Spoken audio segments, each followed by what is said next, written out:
आप देख रहे हैं ज़ीरो आवर। नमस्कार, मैं हूं अजय कुमार। सबसे पहले आपको दिखाते हैं भोपाल में आज पुलिस ने शहर के गुंडों का जुलूस किस तरह से निकाला। दरअसल भोपाल पुलिस कई दिनों से शहर में मनचलों के खिलाफ अभियान चला रही है और इसी अभियान के तहत आज छेड़छाड़ के आरोपी या यूं कहें कि 9 मनचलों को सड़क पर पकड़कर उठा बैठक कराई गई। कान पकड़कर आज इनकी तौबा निकाली गई। पुलिस ने न सिर्फ इन मनचलों को शहर में घुमाया बल्कि इनसे जबरदस्त उठा बैठक कराई, जो अब आप अभी अपने स्क्रीन पर देख रहे हैं। भोपाल के ही तर्ज पर टीकमगढ़ में भी पुलिस ने मनचलों को सबक सिखाने की पूरी कोशिश की है। टीकमगढ़ में मनचलों को पुलिस ने पहले पकड़ा, फिर उन इलाकों में घुमाया जहां ये लोगों के साथ और खासकर महिलाओं के साथ छेड़खानी की घटनाओं को अंजाम दिया करते थे। सड़क पर लोग इन गुंडों के जुलूस को देखने के लिए बड़ी संख्या में मौजूद हो गए। मध्य प्रदेश में अक्टूबर और नवंबर में चुनाव होने वाले हैं और इसी वजह से ऐसी उम्मीदें हैं, ऐसी आशंकाएं हैं कि चुनाव के मद्देनजर मध्य प्रदेश पुलिस अचानक सक्रिय हुई है और मनचलों पर यह जोरदार कार्रवाई की जा रही है। आइए अब आपको दिखाते हैं कैसे सरहद पार से लगातार गोलाबारी हो रही है, जो जम्मू कश्मीर के लोगों की जिंदगी के लिए एक बहुत बड़ी मुश्किल बन गई है। रविवार को सीज फायर का उल्लंघन हुआ जिसमें 5 हिंदुस्तानी नागरिकों की जान चली गई। आज मुख्यमंत्री महबूबा मुफ्ती ने सवाल भी उठाया कि आखिरकार खून की ये होली पाकिस्तान कब तक हिंदुस्तान के साथ खेलता रहेगा।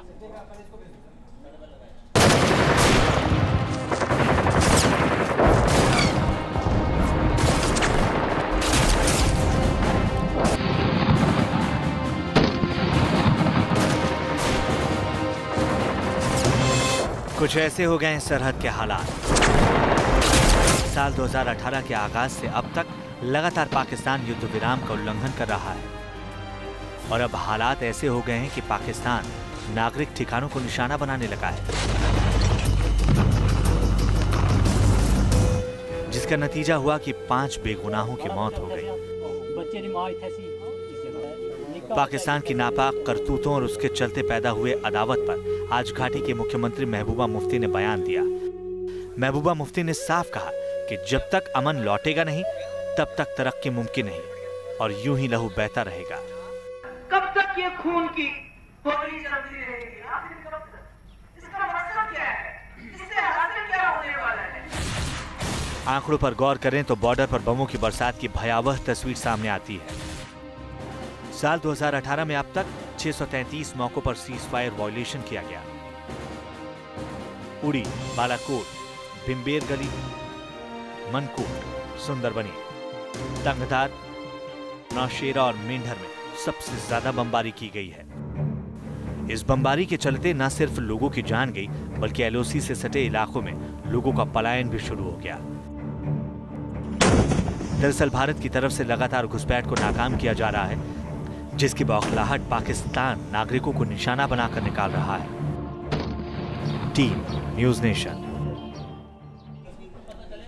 सीज फायर का उल्लंघन लगातार पाकिस्तान की तरफ से होता चला जा रहा है और इस पर कहीं कोई नकेल नहीं कसी जा रही। कश्मीर में गोलाबारी कर पाकिस्तान ने 5 हिंदुस्तानियों की जान ले ली है, तो पाकिस्तान अधिकृत कश्मीर में बमबारी का विरोध करते हुए लोग आज पाकिस्तान की पुलिस के सामने आ खड़े हुए। मजबूरन पाकिस्तान पुलिस को इन प्रदर्शनकारियों के ऊपर गोली चलानी पड़ी।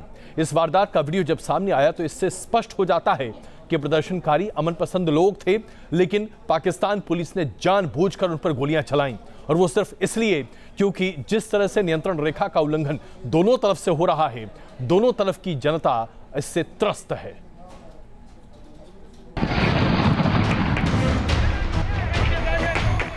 पाकिस्तान की नापाक गोलीबारी के विरोध प्रदर्शन की कीमत पाकिस्तान अधिकृत कश्मीर के बाशिंदों को सीने पर गोली खाकर चुकानी पड़ी। दरअसल पाकिस्तान अधिकृत कश्मीर के लोग रोजाना की बमबारी से आजिज आ गए थे।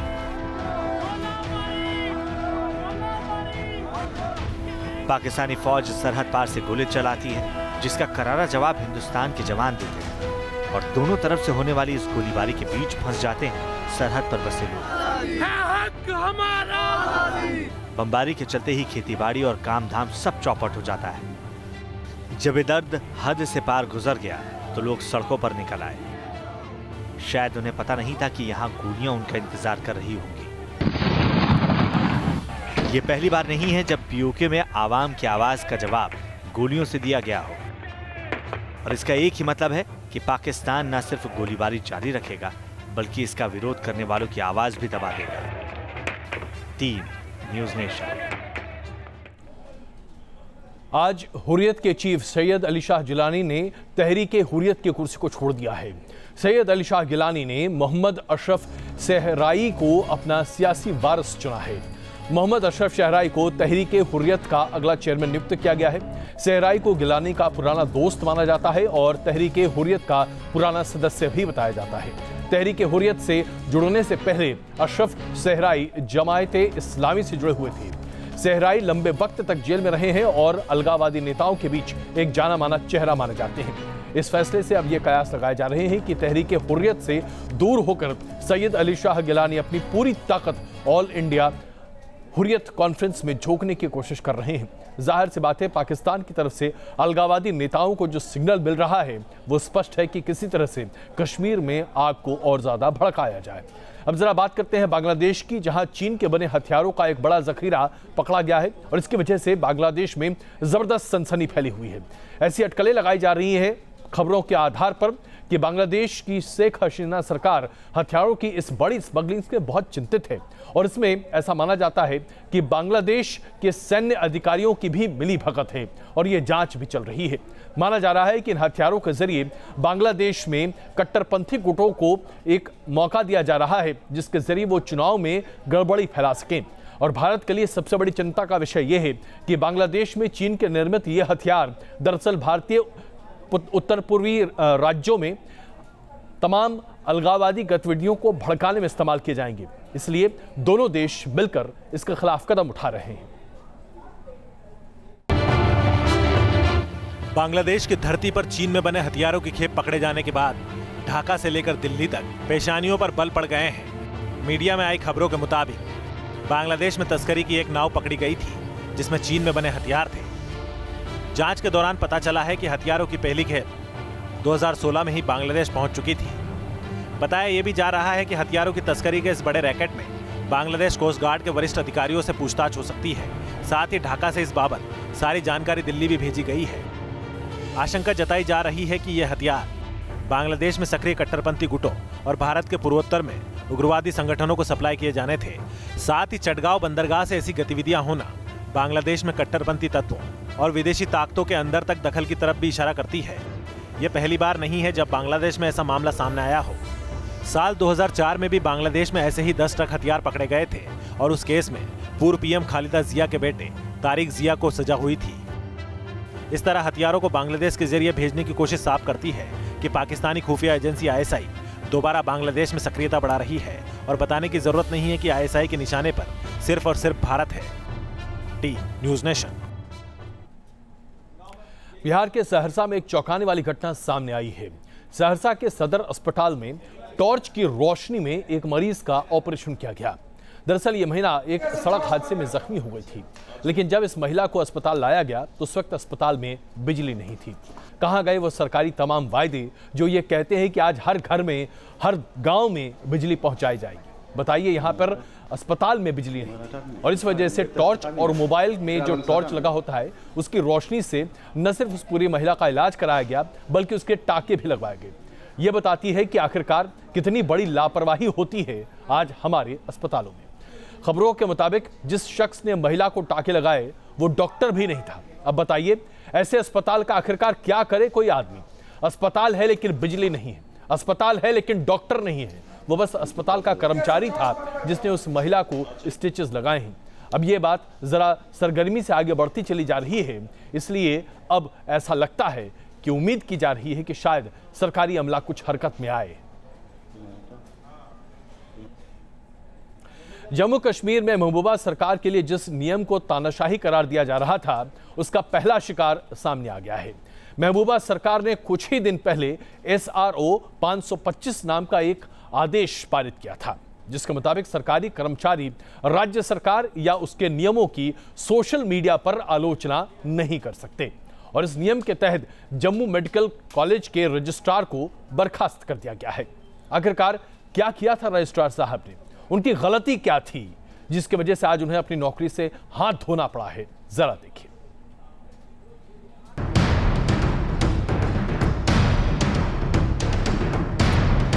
स्वास्थ्य मंत्री और सत्तारूढ़ पार्टी के विधायक की जानकारी को गलत करार देने की कीमत जम्मू मेडिकल कॉलेज के रजिस्ट्रार अमित कुमार को अपनी नौकरी से चुकानी पड़ी। अमित कुमार को बर्खास्त कर दिया गया है। उनका कथित गुनाह आप भी सुन और समझ लीजिए। दरअसल कुछ दिनों पहले जेएमसी में मंत्री बाली भगत और विधायक सत शर्मा ने एक लिफ्ट और टेटनस वार्ड का उद्घाटन किया था। इस उद्घाटन समारोह की जानकारी मंत्री जी ने अपने फेसबुक अकाउंट पर डाली और लिखा कि इस इंतजाम को करने में 71 लाख रुपए खर्च किए गए हैं। मंत्री जी के फेसबुक पेज पर यह जानकारी देखकर रजिस्ट्रार अमित शर्मा ने उनकी पोस्ट पर एक कमेंट लिखा। इन तस्वीरों में जनता को बेवकूफ बनाया जा रहा है। जिस लिफ्ट की बात हो रही है वो पहले से ही वहीं लगी हुई थी, सिर्फ उस लिफ्ट की मरम्मत करवाई गई है। साथ ही टेटनस वार्ड में भी पहले से बेड लगे हैं और मैट्रेस स्टोर में पड़े हुए हैं। बस यही थी रजिस्ट्रार साहब की गलती, सच बयां कर देना। एक्चुअली मंत्री साहब ने एक लिफ्ट का उद्घाटन किया, जिसके ऊपर मैंने अपनी क्वेरी रख दी कि सर ये लिफ्ट माल फंक्शनिंग थी, आपने इसको रिपेयर करवाया तो ये उद्घाटन दोबारा क्यों। तो उसी पे उनके पीआरओ साहब से मेरी कुछ कन्फ्रंटेशन हो गई फेसबुक पे, तो जिसमें उन्होंने अल्टीमेटली मुझे एक अल्टीमेटम दे दिया कि आप गवर्नमेंट एम्प्लॉय हैं तो आप ये नहीं कर सकते हैं। रजिस्ट्रार साहब की बर्खास्तगी और पैसे की गलत जानकारी देने पर विपक्ष सरकार को घेर रहा है। बहुत ही दुर्भाग्यपूर्ण है, जमहूरियत का कतर है। मैं तो SRO 525 जो है सरकार का, वो भी मानता हूँ कि आप मुलाजिम को, एम्प्लॉय को, गवर्नमेंट ऑफिसर को अपना बॉन्डेड लेबर क्यों समझते हैं। बिल्कुल ये सही मायने में एक तुगलकी फरमान है कि एक डॉक्टर ने जिसने हकीकत पेश की, सच्चाई जो है वो लोगों के सामने लाई और सज़ा ये मिली कि नौकरी से उनको बर्खास्त कर दिया गया। रजिस्ट्रार खुलकर बोल रहे हैं, विपक्ष सवाल उठा रहा है, लेकिन सरकार के नुमाइंदे मानो होंठ से ले बैठे हैं। सिर्फ इस लिफ्ट को यहाँ पर इसका मेंटेनेंस किया गया था और उसी मेंटेनेंस के आधार पर ये नेम प्लेट जो है वो यहाँ पर मिनिस्टर ने चिपका दी है और उसी के आधार पर अब एक डॉक्टर को अपनी जो रजिस्ट्रार की नौकरी थी वो गंवानी पड़ी है। वीडियो जर्नलिस्ट एजाज अहमद के साथ शाहनवाज खान, न्यूज़ नेशन, जम्मू। और आइए अब आपको ब्राजील से एक हादसे की हैरान करने वाली तस्वीर दिखाते हैं। यहाँ एक बाइकर सड़क पर जा रहा था, लेकिन अचानक एक बेकाबू कार सामने आ गई और उसके बाद जबरदस्त टक्कर हुई। तस्वीरों में आप देख पाएंगे कि कैसे बाइक सवार टक्कर के बाद हवा में उछल जाता है, फिर कार की छत पर जा गिरता है। शुक्र था कि इस हादसे में बाइक सवार को गंभीर चोट नहीं लगी, हल्की फुल्की खरोचों के साथ ही वो दोबारा चलने लायक हो गया। लेकिन इसे आप किस्मत ही कह सकते हैं कि इस तेज रफ्तार की गाड़ी से टक्कर खाने के बाद भी वो गाड़ी के छत पर जा पहुंचा। अगर गाड़ी के सामने होता तो शायद उसके परखच्चे उड़ चुके होते। उत्तर प्रदेश में आज एक नई बहस शुरू हो गई है। अलीगढ़ में हिंदू महासभा ने एक विवादित कैलेंडर जारी कर मस्जिदों को मंदिर करार दिया है और उसके जवाब में मुस्लिम धर्मगुरुओं ने ऐसी हरकत को काजी शफुगफा बताया है। यानी कि एक बार फिर मंदिर और मस्जिद के नाम पर बहस तेज हो रही है। ये है हिंदू महासभा का वो कैलेंडर जो अलीगढ़ में बहस का सबब बन गया है।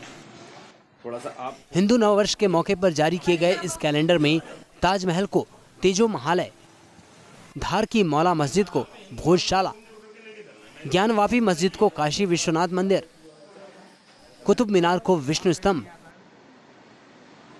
और जौनपुर की अटाला मस्जिद को अटला देवी मंदिर करार दिया गया है।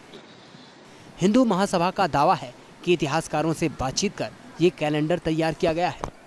हमने यज्ञ का आयोजन किया और आज हर साल हम एक यज्ञ एक उद्देश्य के साथ रखते हैं और आज का जो उद्देश्य हमने रखा है इस साल का वो है हिंदू राष्ट्र। तो हमने हिंदू राष्ट्र का संकल्प लेते हुए इस यज्ञ का आयोजन किया कि ईश्वर जल्दी ही हमारे देश को हिंदू राष्ट्र घोषित करे। इस कैलेंडर के सामने आने के बाद मुस्लिम धर्मगुरुओं से भी बयान आए, जिन्होंने हिंदू महासभा के इस कैलेंडर को महज शिगुफा करार दिया। इस्लामिक जो धार्मिक स्थल हैं उनको शिव के मंदिर बताना ये कागजी काम है।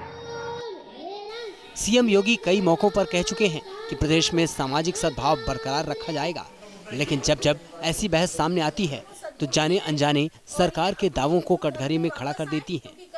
Team News nation. और आइए एक मुर्गे की बात करते हैं। ये मुर्गा साहब जो है, इनको कड़कनाथ कहा जाता है।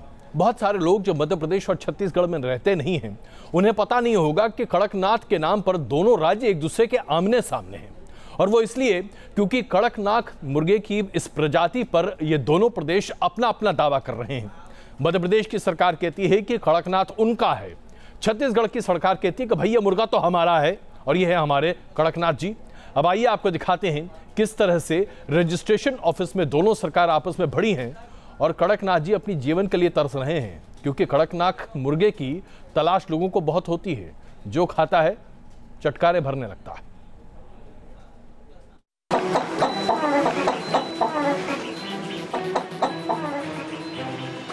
काला कड़कनाथ आखिर किसका है? ऐसी बात को लेकर इन दिनों मध्य प्रदेश और छत्तीसगढ़ के बीच तनातनी चल रही है। इसके जीआई टैग यानी जियो आइडेंटिफिकेशन टैग को लेकर दोनों राज्य अपना अपना दावा ठोक रहे हैं। एक तरफ मध्य प्रदेश का दावा है कि कड़कनाथ की उत्पत्ति झाबुआ जिले में हुई है, वहीं दूसरी ओर छत्तीसगढ़ का कहना है कि कड़कनाथ को प्रदेश के दंतेवाड़ा जिले में अनोखे तरीके से पाला जाता है और यहाँ उसका संरक्षण और प्राकृतिक प्रजनन होता है।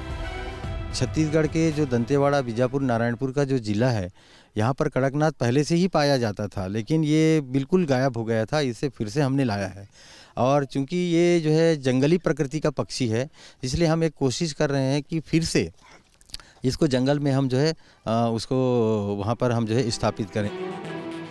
इन दोनों पड़ोसी राज्यों ने इस काले पंख वाले मुर्गे की प्रजाति के लिए जीआई टैग हासिल करने के लिए चेन्नई के भौगोलिक संकेतक पंजीयन कार्यालय में आवेदन किया है। खाने में बेहद स्वादिष्ट और पौष्टिक काले कड़कनाथ के लिए झाबुआ ने 2012 में ही जीआई टैग का आवेदन किया था और छत्तीसगढ़ ने भी हाल ही में इसके लिए दावा पेश किया है।